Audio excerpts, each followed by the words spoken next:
Welcome to the Downs College Soccer School.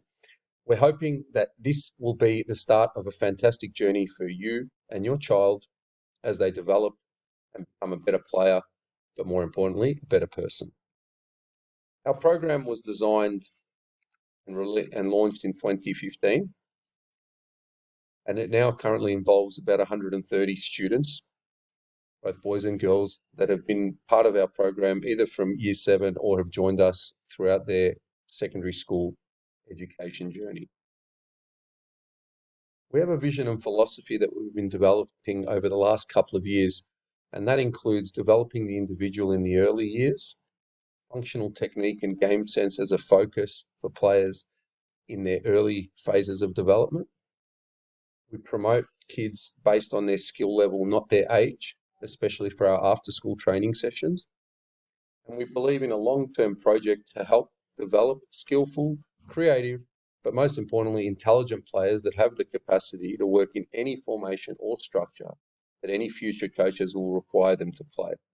We don't like to pigeonhole and create players that can only play a system, but they can understand the whole game so that they're adaptable, because they will be playing for numerous clubs throughout their journey with different coaches and different formations and coaching styles.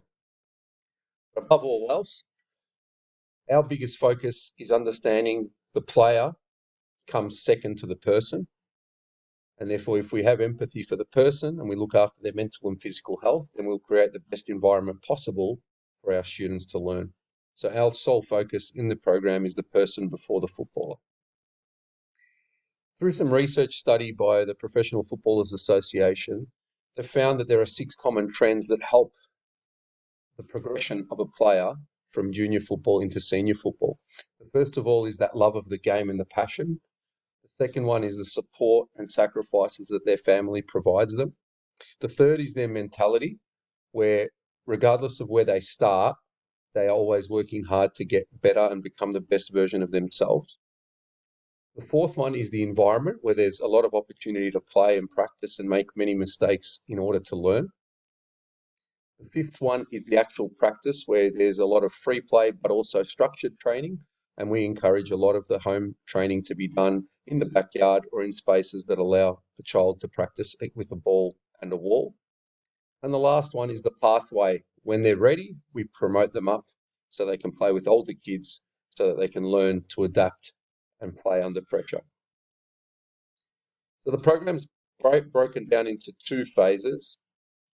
The first 3 years is what we call our Behavioural Development School, where we teach the principles of play. We also teach the behaviours and habits of top players by taking footage from the top elite level of the women's and men's game and then breaking it down into smaller steps to scaffold it and allow kids to improve and develop towards those top-end skills. We refine and correct technical skills that we think need to be corrected, and we obviously enforce the ones that are doing well and the technical elements that are well done. We try and encourage that and model that behaviour. We introduce goal setting and self-reflection to teach kids that their game is a long-term project and they're going to have to analyse their performances in training and in matches throughout their careers in order to develop, and that's something they transfer into the class. And also we teach and model growth mindset. Once they pass through those first 3 years, and again, it's a non-linear approach, so some kids will go earlier and move through at the start of Year 9, they may be ready for the older group, and that's fine. We'll give them the opportunity to train with older kids. And some kids may have to go all the way through to Year 10 until they have a physical growth spurt that allows them to compete with older kids. As we move to that final phase, we focus on position-specific skills and tasks. Resilience, mindset, and developing grit and determination is very important moving forward because they are starting to enter the realms of senior football. Physical conditioning and resistance training, mainly using their own body weight, starts to take place from Year 10 onwards. Understanding roles in common playing systems, which means that players are more flexible and adaptable so that they can play with any coach in any system. Preparing them for trials at senior clubs and having a network of male and female coaches that we strongly tied to, that we can recommend players to go on trial and have an opportunity to break into senior football if it's not available to them at their current club. And then with that, we have tournaments, tours, and competitions to aid their development. So here's a little snapshot of what our curriculum looks like. And this document has been designed over the last 3 years through practice and through our own experience and learning and continually learning. So as you can see in this first video, there's an isolated practice where it's all about the refinement and the timing of a smooth motor movement, which in this case is receiving the ball on the run and laying off a first-time pass and then continuing to keep the balance.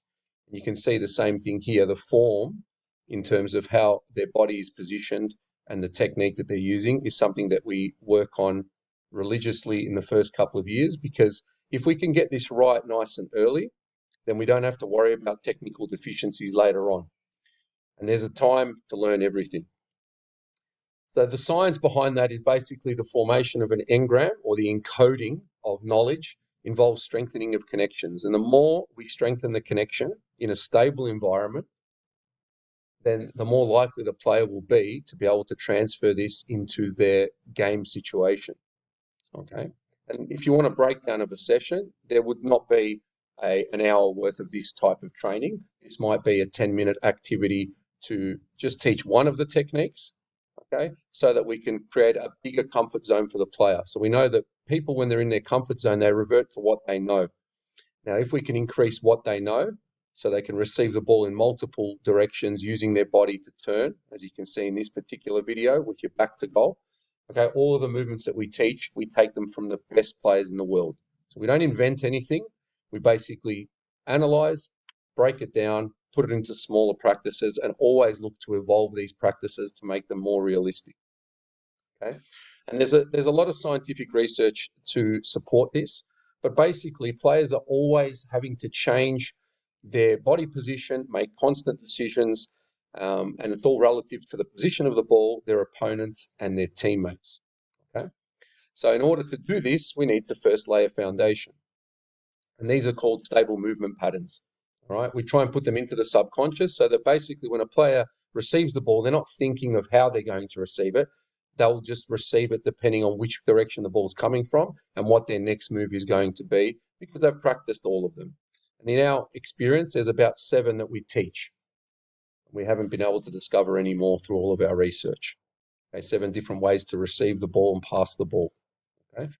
The next progression to that would be to take it into some form of a small-sided game. So in this case, it's called a positional game. And this links that learning into a competitive environment, but with an overload principle. So in this video, you can see when the blue team has the ball, they have 4 players to pass to and 2 to try and play through. Okay, the yellow team, when they win the ball back, they have the same scenario in the opposite direction.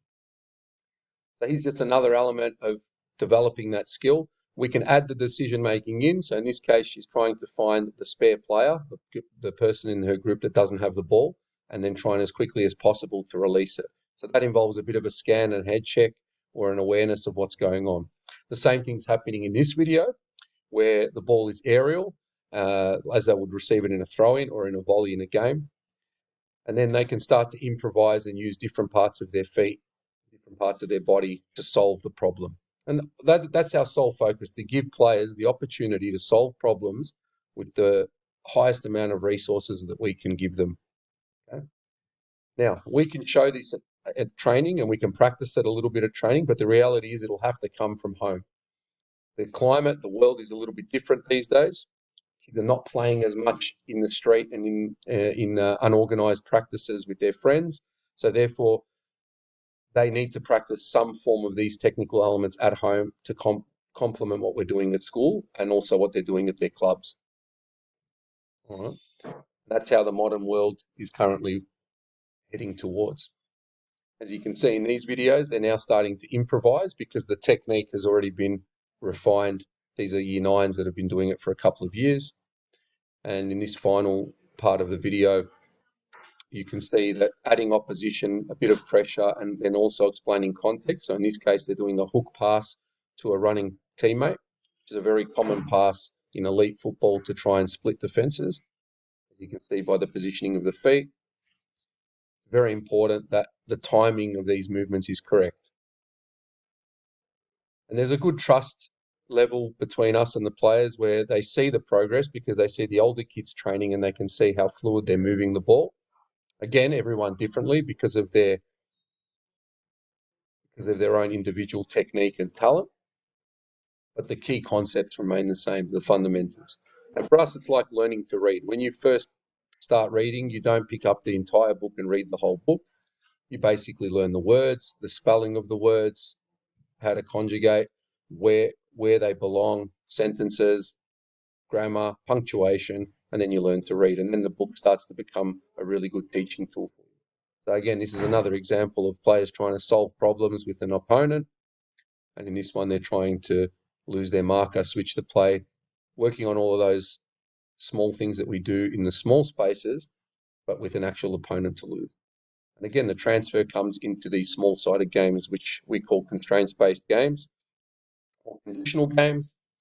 And we do lots of these all the way through to their senior level because these games are very important. They less time, less space. The game is evolving. So this gives players the opportunity to practice all of those skills.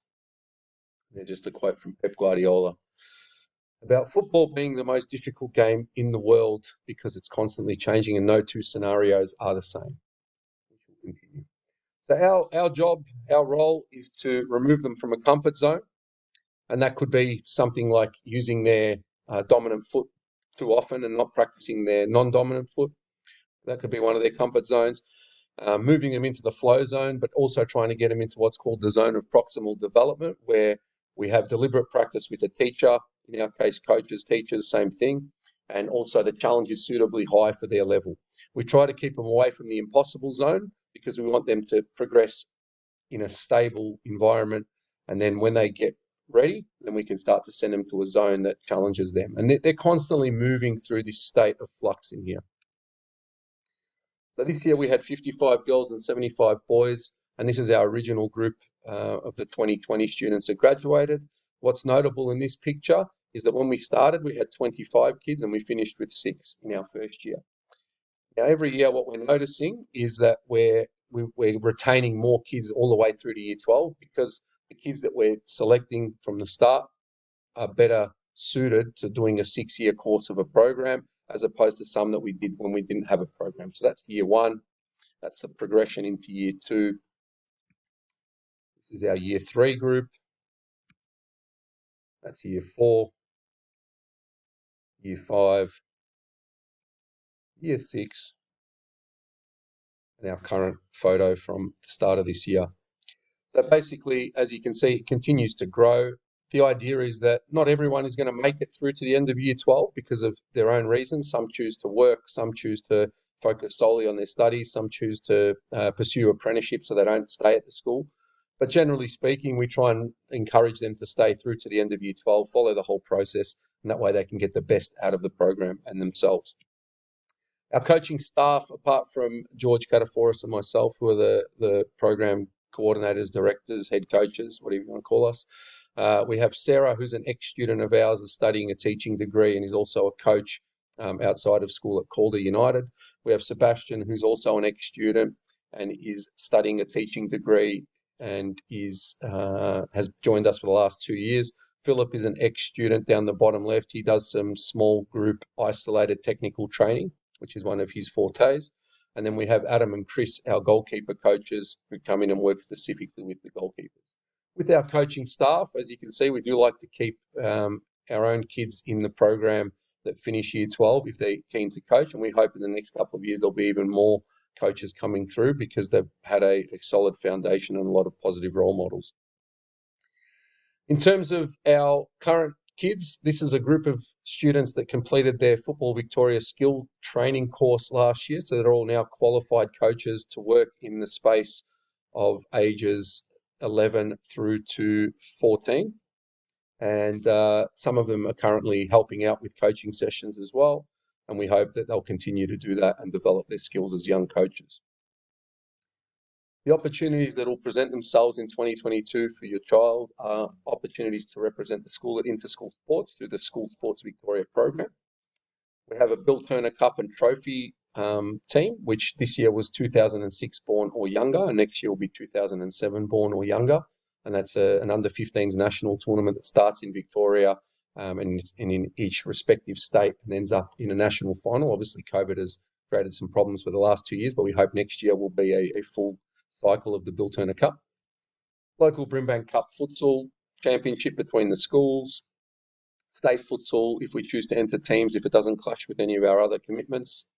Friendly matches against other schools and academy programs, and interstate tournaments if possible, and then international trips. Our last international trip was at the start of 2020, just before the pandemic, and we went to Spain to an international tournament where we played against Atletico Madrid, Rayo Vallecano, and trained at Real Madrid for 2 days with their head coaches of their academy. So a really good experience for our boys at that time, and we want to continue to find opportunities that suit our program growth. That's a photo of our boys in front of the Real Madrid complex in Madrid. So the pathway is from year 7 to 9, training session during school and with the class. So with the class will be in place of PE. You'll do a training session with your class. And then you'll also have gender-based after-school training where 7, 8, and 9 boys and 7, 8, and 9 girls train. And that training is also now being evolved so that if you're a slightly more advanced kid at year 7, then you may train with the year 8s in the after-school sessions so that we can challenge you. In most cases, you'll stay with your own age, at least for the first term, until we have a good look at you as a player and see where you belong in that chain. The optional side of things is moving forward. So once the students reach year 10, there is an elective called Applied Soccer in which they do a coaching course. They do a lot of match analysis and physical preparation exercises. In year 11 and 12, there's a sport and recreation subject called VET, and that is if kids want to continue in the path of sport and rec whilst doing VCE or VCAL. And then beyond year 12, there are obviously coaching opportunities that we want our students to take up. With the coaching opportunities, we obviously look to transition our players into coaching as much as possible, and we've currently got a few that are coaching at club level and also ones that return to school and coach while studying or working. So it's a fantastic opportunity for them to learn a lot more and also to gain experience in the coaching field in a comfortable environment. Basically, what we try to encourage kids to do is everything that's below the iceberg in this image, because success is only determined by what you do when people aren't watching you. So the persistence, failure and overcoming failure, giving up, sacrificing things for your chosen sport, any disappointments that you have and dealing with them, your good habits, your working for yourself and your dedication are all the things that people don't necessarily see. And to be honest, they don't necessarily care about because they want to see the end product. What we try to teach our students through webinars, through quotes and examples from high-level sport, through presentations, and through how we model it ourselves as coaches, is that success will come in whatever shape or form that looks like for the individual, but it'll only come if the correct things are done before they reach a level, and that has to be done in their youth. So we need to develop these habits in their youth. So the aspects of becoming a professional footballer are quite simple. There are attributes that players need to have to play at the highest level: a good first touch, the ability to not only beat players one-on-one, but also to be able to defend players one-on-one. The way they strike the ball, passing, shooting, crossing, switching the play, all of these elements are very important.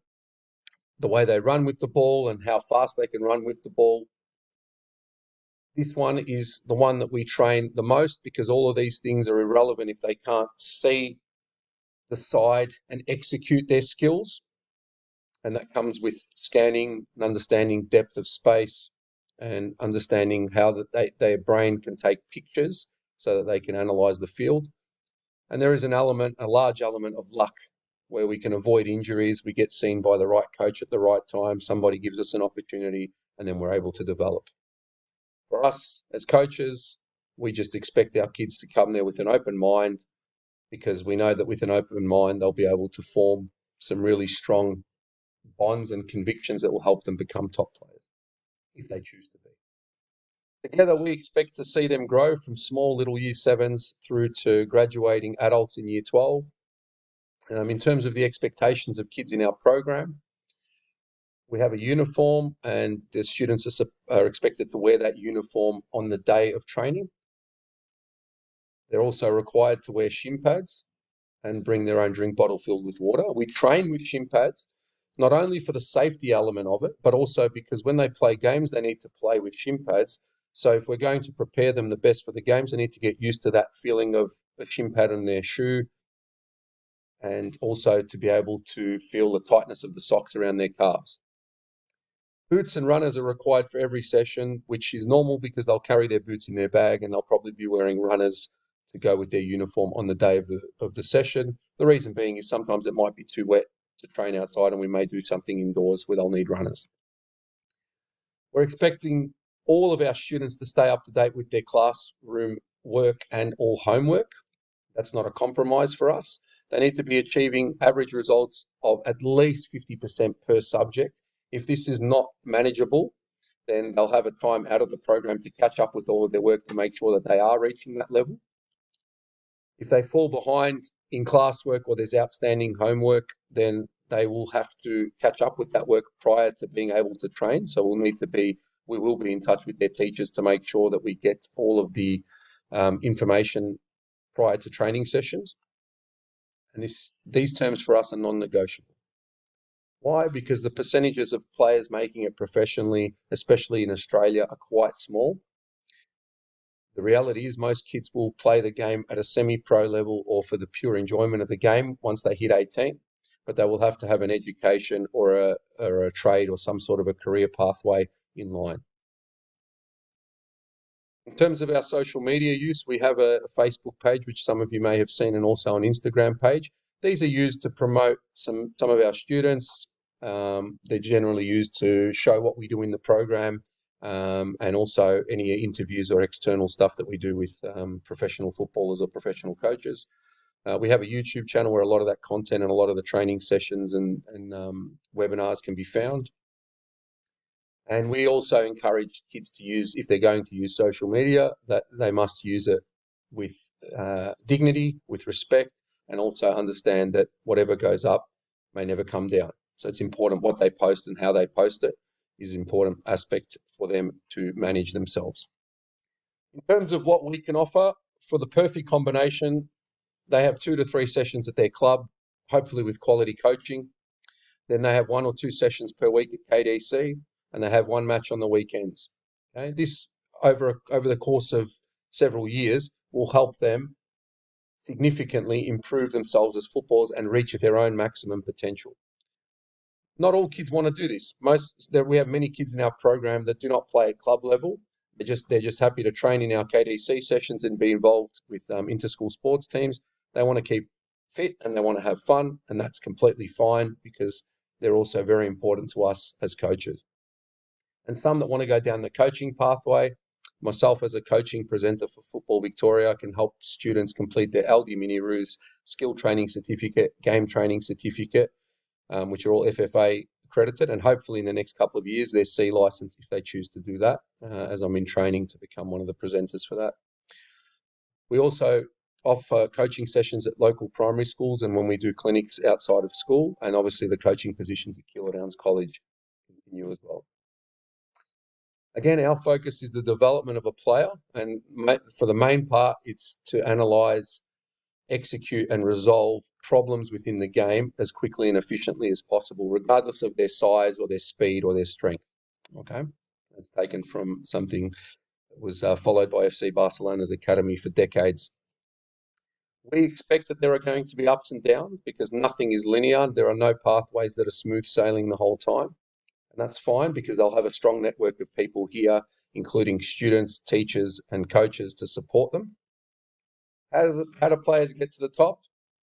The science says that 5 hours of proper training, 5 hours at home with the ball is a pretty good start. Okay, so that's a lot of time spent with the ball. The more that's spent with the ball in the correct way, the quicker the adaptation will be to higher level football. Constantly looking to improve weaknesses and challenge yourself rather than focusing on your strengths. And we know that only the most dedicated and driven over the course of the journey will succeed. And sometimes that can happen later in their career. If they remain diligent and work really hard, they should still be able to achieve their maximum potential. And if that's being an MPL regular player, earning a side income whilst they're studying or working, that's still a lot better than most kids will achieve that start off playing junior football. There are many other jobs in sport that we encourage students to look into as well, and they can start branching out into those areas of interest as they reach VCE. And then we have some community involvement with Kilo Views, which for the last 2 years has been almost completely shut down due to the COVID situation. But we hope as soon as possible to get that up and running, where we head down to the primary school and we actually run some sessions for free for them, for the kids, to develop a partnership and also a pathway where we understand that most of the kids that come to our school are coming from Kilo Views Primary School as a start. We use Microsoft Teams and Compass as our school-based communication devices for students. The Microsoft Teams page for the Keilor Downs College Soccer School is an extraordinary resource for them. It's got enough content for them to read for the rest of their lives if they choose to, including ebooks, webinars, videos, coaching manuals, interviews with players, the works, many things exclusive to the kids in our program that are designed specifically for them. And that's also how we communicate, whether we have updates on training or special events. Our Year 8 to 12 students have an informal mentoring program with our Year 7s, where they constantly look out for them in the schoolyard and help them with their transition into the school. We then have an equipment duty roster, where during the day all students are required to bring out equipment and pack it up for that first year. So what that means is Year 7s are going to be apprentices for Year 1, where when we train 7, 8 and 9s in the after school sessions, it's your job to meet the coaches if they haven't set up already, but meet them at the shipping container in the storeroom, collecting all the equipment, bringing it out and also packing it up. Once you finish your Year 7 and move into Year 8, then the next group of Year 7s will have that as their task. Okay. And because it's a self-funded program and all the equipment we purchase comes from the fees that we collect from the parents, we expect that we all take care of it. We have some of the best equipment going around in terms of balls and goals and turf. Our grass pitch is sensational, so we want to maintain it and improve it where we can, rather than replacing products that we didn't look after. Okay. The cost of the program in 2019, 2020 and 2021 has been at $295 to start. The breakdown is a $220 training fee and then a $75 uniform set price, which, again, if you purchase the uniform at the right size and you look after it, then you may not need to purchase another one for the next couple of years, in which case your fee each year will be $220. Every time you need to purchase items, it's all done through the front office. And when we play inter-school sports, have excursions and guest speakers, from time to time there may be an extra cost for the travel and for the supervision. In terms of the uniform, what does it look like? So the shirt's a $25 Adidas shirt. The jacket's a $35 one. We've updated that one slightly. Shorts, $20. Socks, $10. If you can go to Adidas DFO, or you can find them online cheaper. Obviously, the shirt you need to get through us because of the logo, but the shorts and the socks, if you can find them cheaper and they're similar to any of these, go ahead. That's not an issue. Again, we get them at a base rate price, and we keep it affordable for all families. In terms of a full replacement kit, if you're looking to buy the whole set, there's a fixed cost at the front office, which you can sort out with them.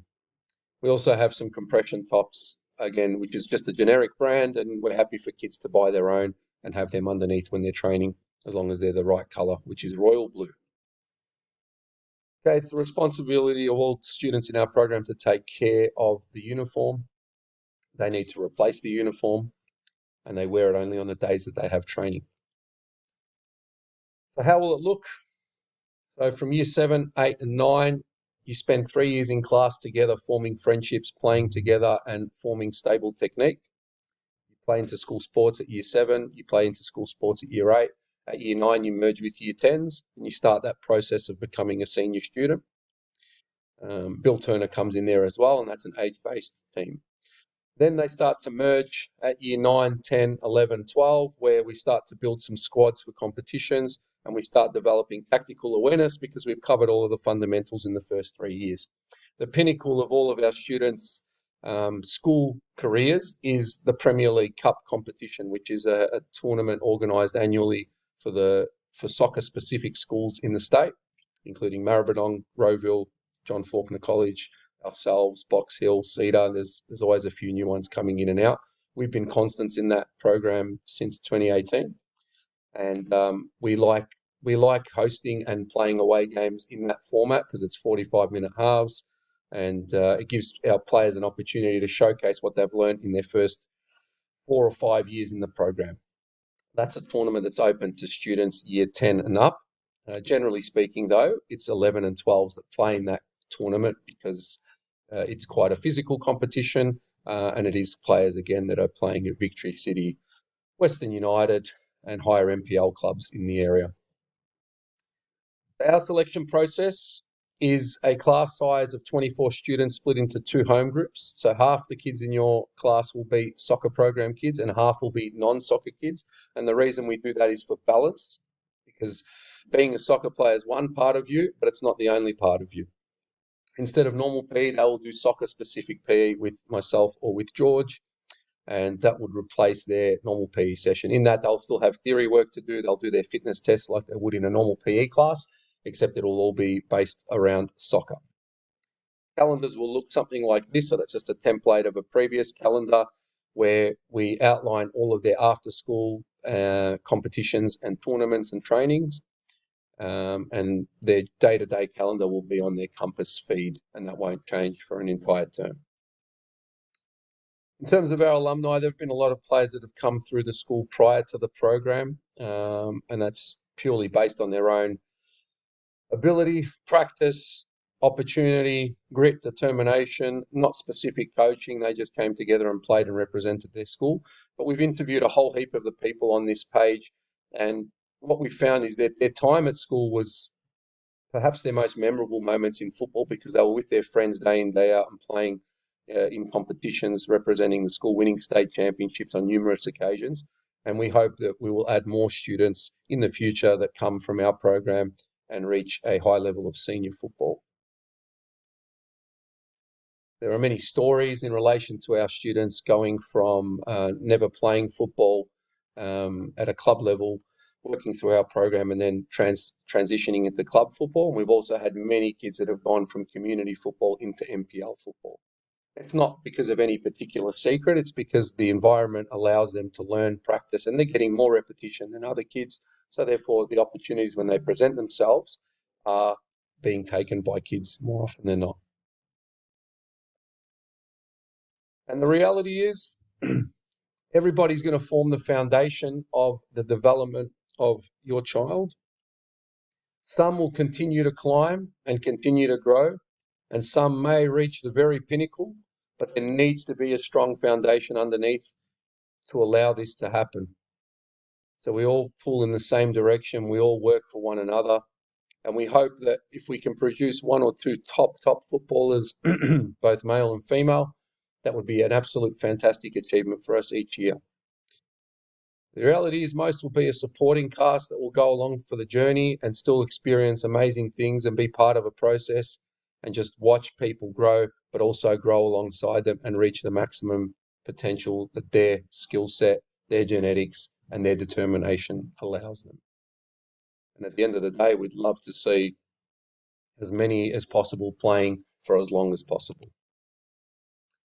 In terms of some of the common questions that we like to answer, club training commitments, we are flexible and adaptable, and we've got arrangements with, for example, Melbourne City for kids that need to travel down to Casey Fields to do extra sessions here to avoid travelling every night for 2 hours. And that's just through our own reputation as a program and also through our network of coaches that we work with throughout Victoria. We are strong on this one. We don't want students to exit the program before year 10 because it may mean that your child may have to move home groups to allow another student to enter the program. We're very tied by the numbers and the restrictions. As you can tell, Keeler Downs is a very popular destination school for many kids.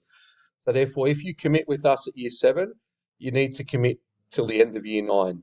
Okay, obviously there can be extenuating circumstances that we can't factor in, but generally speaking, if you commit from year 7 to the end of year 9 and you choose at the end of year 9 that you don't want to continue in year 10, that's fine, because you don't affect the home group structure, because at year 10 it becomes an after school, before school, and elective subject only. Okay. In terms of inter-school sports, we want kids to play as many sports as possible, because there is so much science, research, and data on multiple sports discipline students. So if you want to play basketball, you want to play AFL footy, rugby, table tennis, whatever it is, you want to represent the school in it, that's fine. As long as you're up to date with your schoolwork, we'll encourage you to go and represent the school in as many sports as possible.